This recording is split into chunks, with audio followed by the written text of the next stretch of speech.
Hello everyone. చలన్ రాసిన కొన్ని కథల్ని విచిత్ర నళినీయం అనే పేరుతో పబ్లిష్ చేశారు. ఇందులో మొత్తం 11 కథలున్నాయి. ఫస్ట్ కథ పేరు విచిత్ర నళినీయం, లాస్ట్ కథ పేరు దోషగుణం. చాలా బాగుంటుంది. ఈ దోషగుణం కథ గురించే ఇప్పుడు వీడియోలో తెలుసుకుందాం. ఒక హాస్పిటల్ వార్డ్లో లంగ్ ట్యూమర్తో ఒక 40 ఏళ్ల పేషెంట్ ఉంటాడు. బాగా చదువుకున్నవాడు, కానీ అతనికి సంసారం ఉండదు. అతను తల్లిని మాత్రం దగ్గరికి రానివ్వడు. ఒకవేళ ఆవిడ ఉండబట్టలేక కొడుకు దగ్గరికి వెళ్ళినా, ఇది అసలు నా తల్లే కాదు, దీనివల్ల నా జీవితం అంతా నాశనం అయిపోయింది, దీన్ని అవతలికి ఈడ్చేయండి అని అరుస్తూ ఉంటాడు. అతను నిద్రపోతున్నప్పుడు ఆవిడ కొడుకు దగ్గరికి వెళ్ళి కొడుకుని చూసుకుని ఏడుస్తూ ఉంటుంది. నా కొడుకుని ఎలా అయినా బతికించండి అని డాక్టర్ల కాళ్ళ వెళ్ళ కూడా పడుతూ ఉంటుంది. కొడుకు కోసం హాస్పిటల్లో కటిక నేల మీద కాపురం ఉంటూ ఉంటుంది. హాస్పిటల్లో డాక్టర్లకి నర్సులకి ఏం అర్థం కాదు. ఇతనేమో వీళ్ళమ్మని చూడ్డు, దగ్గరికి కూడా రానివ్వడు. ఆవిడేదో చాకరీ చేసుకుని బతుకుతోంది. మరెందుకు ఇతనికి తల్లంటే అంత అసహ్యం? ఏమైనా పాపం చేసిందేమో, అందుకే ఇప్పుడు ప్రాయశ్చిత్తం చేసుకుంటున్నట్టుంది అని అనుకుంటూ ఉంటారు. వార్డ్ బయట 3 మెడికోలు, నర్సులు ఆవిడ గురించి డిస్కస్ చేసుకుంటూ ఉంటారు. నిన్ను ఆవిడెందుకు అలా బంకలా పట్టుకుని వదలదు, ఏంటి సంగతి అని వెంకటప్ప అనే మెడికో, శ్రీనివాస్ అనే మెడికోని అడుగుతాడు. ఆ శ్రీనివాస్, ఆ పేషెంట్ మా అన్నయ్య క్లాస్మేట్ట, వాళ్ళు ఎప్పుడో ఊరొదిలి వెళ్ళిపోయారు కాబట్టి నాకు వాళ్ళెవరో తెలియదు, కానీ ఆవిడకి చాలా రొమాంటిక్ పాస్ట్ ఉందని మాత్రం నేను విన్నాను అని చెప్తూ ఉంటాడనమాట. ఇంతలో అక్కడికి డాక్టర్ కామేశ్వరరావు వస్తాడు. మన ఊరే కదా డాక్టర్ వీళ్ళది, ఏంటి తల్లికి కొడుకుకి అంత వైరము, మీకు ఏమన్నా తెలుసా అని శ్రీనివాస్ డాక్టర్ కామేశ్వరరావుని అడుగుతాడు. ఆయన, ఏమో ఆ సంగతి అంతా నాకు తెలియదు, కానీ మెడికల్ పరంగా ఆవిడ చాలా ఇంట్రెస్టింగ్ కేసు, వింటారా అని అడుగుతాడు. అందరూ వినడానికి ఇంట్రెస్ట్ చూపించడంతో డాక్టర్ కామేశ్వరరావు కేసు గురించి చెప్పడం మొదలు పెడతాడు. కనకయ్య అనే ఒక కుర్రాడు మాతో హై స్కూల్లో చదువుకునేవాడు. వాళ్ళ నాన్న ఊరి పురోహితుడు, చాలా బీద కుటుంబం. కానీ కనకయ్య మాత్రం చాలా తెలివైనవాడు. వాళ్ళు చాలా బీదవాళ్ళు కాబట్టి కనకయ్య ఊళ్ళో అందరిళ్లల్లో వారాలు చేసుకుని బతుకుతూ ఉండేవాడు. అతని చదువుకి కూడా ఊళ్ళో వాళ్ళందరూ చందాలు ఇస్తూ ఉండేవాళ్ళు. ఆ చందాలతోనే అతని చదువు సాగుతూ ఉండేది. మా ఊళ్ళోనే శారదామ్మ గారని ఒక గొప్ప ఇల్లాలు ఉండేది. వాళ్ళు చాలా ధనవంతులు. ఆవిడికి ఒక్కడే కొడుకు.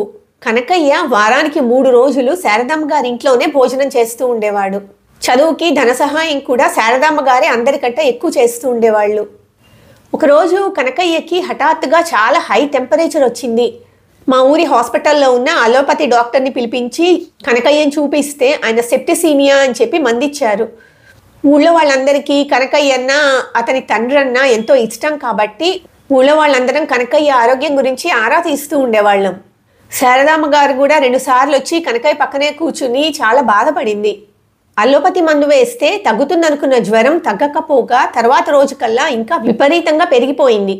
కనకయ్య కూడా శారదామ్మ గారు అని కలవరించడం మొదలుపెట్టాడు. దాంతో భయపడ్డ కనకయ్య తల్లిదండ్రులు ఆయుర్వేద వైద్యుడైన గోపయ్య గారిని తీసుకొచ్చి చూపించారు. ఆయన నాడి చూసి, ఈ జ్వరం దోషగుణం, దీనికి ఒకటే చికిత్స, ఏ స్త్రీ సంపర్కం వల్ల అయితే ఈ జబ్బు వచ్చిందో ఆ స్త్రీ తొడలో రక్తంతో రోగి కంట్లో కలికం పెట్టాలని చెప్పాడు. పిల్లాడు చాలా మంచివాడు, చదువు మీద తప్ప వేరే ధ్యాస ఉండేది కాదు కాబట్టి మొదట ఊళ్ళో వాళ్ళందరూ ఈ మాటని కొట్టిపడేశారు. కానీ అలోపతి ట్రీట్మెంట్ మీద నమ్మకం లేకపోవడంతో నెమ్మదిగా ఆ స్త్రీ ఎవరు అనే అనుమానం బయలుదేరింది. భోజనం పెట్టడం ద్వారానో, బట్టలు కుట్టించడం ద్వారానో, చదువుకి డబ్బులు ఇవ్వడం ద్వారానో అందరూ కనకయ్యని ముద్దు చేసేవాళ్ళు కాబట్టి ఈ దోషగుణం వాళ్ళ వల్ల వచ్చిందని, వాళ్ళకి ఎక్కడ అంటగడతారో అని ఆడవాళ్లలో భయం మొదలైంది. ఇంకా కనకయ్య నిద్రలో పేలు కలవరిస్తున్నాడని తెలియడంతో ఆడవాళ్లు భయంతో కనకయ్య ఇంటి వైపు వెళ్ళటం కూడా మానేశారు. మొదట్లో కనకయ్య శారదామ్మ గారి పేరు కలవరిస్తుంటే ఆవిడ ఊరందరికీ శారదాదేవి లాంటిది కాబట్టి భక్తితో కలవరిస్తున్నాడు అనుకున్నారు కనకయ్య తల్లిదండ్రులు. కొడుకుని అడిగారు, కానీ కనకయ్య స్పృహలో లేడో, చెప్పడం ఇష్టం లేదో, సమాధానం మాత్రం రాలేదు. రాను రాను వాళ్ళు శారదామ్మ గారిని అనుమానించడం మొదలుపెట్టారు. కనకయ్య ఇంకో 24 గంటలు తప్ప బతకడేమో అన్న అనుమానం వ్యక్తం చేశాడు వైద్యుడు గోపయ్య. ఇంక వాళ్ళమ్మ డెస్పరేట్ అయిపోయి శారదామ్మ గారి ఇంటికి వెళ్ళింది. శారదామ్మ గారు కనకయ్య తల్లి బాధతో వచ్చింది అనుకుని, గోపయ్యకి ఏం తెలుసు, డబ్బుకేం భయపడకండి, అలోపతి మంది ఇప్పించండి, ఎంత ఖర్చు అయినా మా వారు ఇస్తారు, దేవుడి కుంకం కూడా ఇస్తాను, ధైర్యంగా ఉండమని చెప్పి ఓదారుస్తుంది.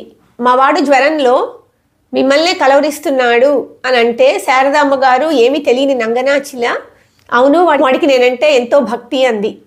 ఇంకా కనకయ్య తల్లి ఉండబట్టలేక అసలు ఎందుకు వచ్చిందో ఉన్న విషయం చెప్పేసింది. మీ గురించి నేను ఎవ్వరికీ చెప్పను, మీ రక్తం ఇస్తే తప్ప మా వాడు బతకడు, కాబట్టి మా మీద కాస్త దయదలిచి మీ తొడ రక్తం ఇమ్మని ప్రాధేయపడింది. శారదాంబకి విపరీతంగా కోపం వచ్చింది. అసలు నువ్వు నా గురించి ఏమనుకుంటున్నావు? కనకయ్య నా కన్న కొడుకు లాంటి వాడు. నువ్వు నన్ను ఈ మాట అన్నావని తెలిసిందంటే ఊళ్ళో వాళ్ళందరూ నీ మొహాన పేడ నీళ్లు కొడతారు, పో బయటికి వెళ్ళిపో అని చెప్పి బయటికి పంపించేసింది. కనకయ్య ఆరోగ్యం ఇంకొంచెం పాడయ్యి ఇంకా మంచం మించి కిందకి దించేసే పరిస్థితి వచ్చినప్పుడు కనకయ్య తల్లిదండ్రులు శారదాంబ ఇంటి మీద పడి విపరీతంగా శాపనార్థాలు పెట్టారు.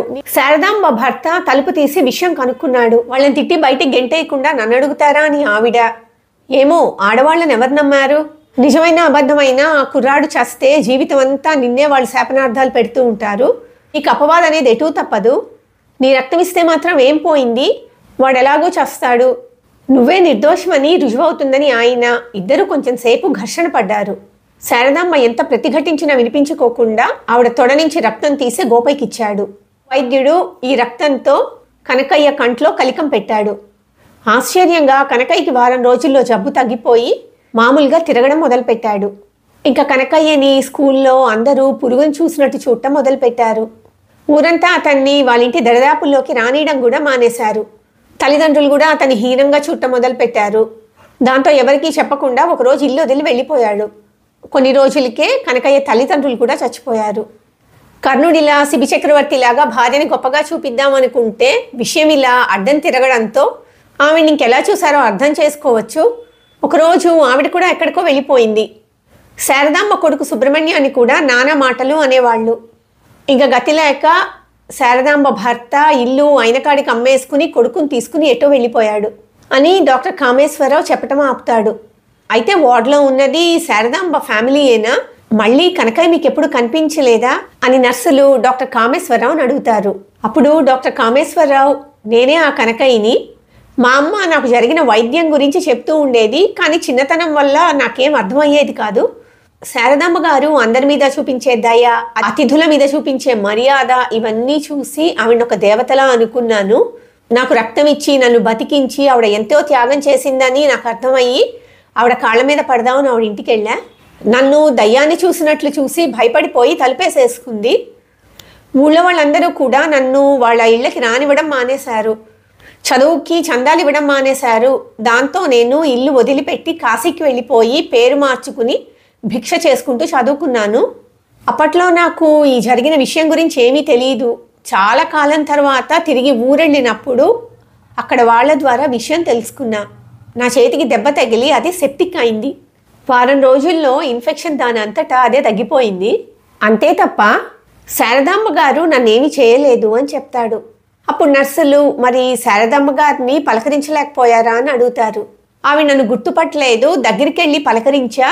ఆవిడ గట్టిగా అరిచి అక్కడి నుంచి పారిపోయింది. నేను జ్వరంలో ఆవిడ పేరు కలవరించడం వల్లే కదా ఆవిడ జీవితం సర్వనాశనం అయిపోయింది అని చెప్పి డాక్టర్ కామేశ్వరరావు, మెడికోసు, నర్సులు అందరూ వార్డులోకి వెళ్ళిపోతారు. అదే వరండాలో కర్టెన్కి అవతల వైపు కూర్చున్న డాక్టర్ జోసెఫ్ ఈ మాటలన్నీ వింటాడు. ఆవిడ చేసిన పూజలు, దాన ధర్మాలు అవన్నీ ఏమయ్యాయి? దిక్కులేని విద్యార్థుల మీద దయ తలిచిందనే కదా ఈవిడ జీవితం ఇలా నాశనం అయిపోయింది. రచయితలు ఇదంతా సంఘం చేస్తోంది అంటారు. కానీ సంఘం అంటే మనమే కదా. వాళ్ళని ఆ ఊళ్ళో నిలువ నీడ లేకుండా చేసిన మనుషులు మనలాంటి వాళ్లే. జీవితాన్ని అర్థం చేసుకోవడం అనేది తెలివి తక్కువ పనా? అయినా ఆలోచించకుండా ఎలా ఉంటాం అని జరిగిన కథంతా విని ఆయన ఆలోచించుకుంటూ ఉంటాడు. రిటైర్ అయిపోయిన తర్వాత డాక్టర్ జోసెఫ్ ఒక సాయంత్రం పూట బీచ్లో కూర్చుని తన ఫ్రెండ్స్తో ఈ విషయాన్ని షేర్ చేసుకుంటాడు. ఇదన్నమాట చలన్ రాసిన దోష గుణం అనే కథ. దీన్ని 2006లో అనుకుంటా ఇంద్రగంటి మోహన్ కృష్ణ గ్రహణం అనే పేరుతో సినిమాగా కూడా తీశారు. అందులో జయలలిత, తనికెళ్ళ భరణ్ అనుకుంటా వాళ్ళిద్దరు యాక్ట్ చేశారు. సినిమాకి అవార్డులు కూడా వచ్చాయి. వీలైతే సినిమా చూడండి. కానీ సినిమా కంటే కథ చాలా బాగుంది. ఇంకా రకరకాల ఆస్పెక్ట్స్ కవర్ చేశారు కథలో. కథ మీకు ఎలా అనిపించిందో కామెంట్స్లో మీ ఒపీనియన్ షేర్ చేయండి. నెక్స్ట్ వీడియోలో ఇంకొక ఇంట్రెస్టింగ్ బుక్తో కలుద్దాం.